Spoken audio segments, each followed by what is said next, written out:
ভেনেজুয়েলার দীর্ঘদিনের president Nicolas Maduro ও তার স্ত্রী সিলিয়া ফ্লোরেসকে তাদের শয়নকক্ষ থেকে আটক করার দাবি করেছেন যুক্তরাষ্ট্রের প্রেসিডেন্ট ডোনাল্ড ট্রাম্প। ট্রাম্প বলেন, মার্কিন বাহিনীর এক রুদ্ধশ্বাস অভিযানে রাজধানী কারাকাস থেকে এই দম্পতিকে আটক করে নিয়ে যাওয়া হয়েছে।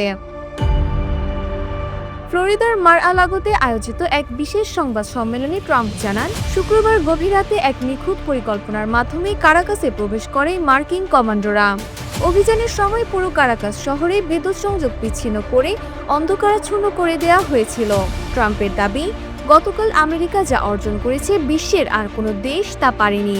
তিনি আরও জানান, মাত্র কয়েক ঘন্টার মধ্যে ভেনেজুয়েলার সামরিক শক্তি কার্যত অচল করে দিয়ে মাদুরোর সুরক্ষিত দুর্গ থেকে তাকে গ্রেফতার করা হয়। এফবিআই-এর বিশেষ প্রশিক্ষণপ্রাপ্ত দলের নেতৃত্বে পরিচালিত এই অভিযানে কোনো মার্কিন সেনা নিহত হননি। জীবন অবাক না করলে কে করবে? 28% মিল্ক ফ্যাটের অবাক করার সাথে ফ্রেশ মিল্ক পাউডার। জীবন অবাক করুক প্রতিদিন। নিউ ইয়র্ক টাইমসকে দেওয়া সাক্ষাৎকারে ট্রাম্প বলেন, 4 দিন ধরে সঠিক আবহাওয়া ও সময়ের জন্য অপেক্ষা করার পর এই পারফেক্ট অপারেশন চালানো হয়। সিএনএন-এর প্রতিবেদন অনুযায়ী অভিযান চলাকালে কারাকাস শহর, মিরান্ডা ও আরাগুয়া প্রদেশে বড় ধরনের বিস্ফোরণের শব্দ শোনা গেছে।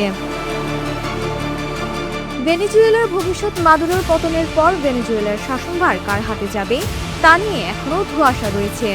ট্রাম্প স্পষ্ট করে বলেছেন, আপাতত কাউকে দায়িত্ব দেয়া হচ্ছে না এবং দেশটির ভবিষ্যৎ রাজনৈতিক পথ নির্ধারণের যুক্তরাষ্ট্রই মূল ভূমিকা পালন করবে। সামাজিক যোগাযোগ মাধ্যমে ভোর 4:30টায় ট্রাম্প এই খবরটি প্রথম বিশ্ববাসীকে জানায়। বর্তমানে মাদুরো ও তার স্ত্রীকে নিউ ইয়র্কে রাখা হয়েছে। ডেস্ক রিপোর্ট, জয় জয় দিন।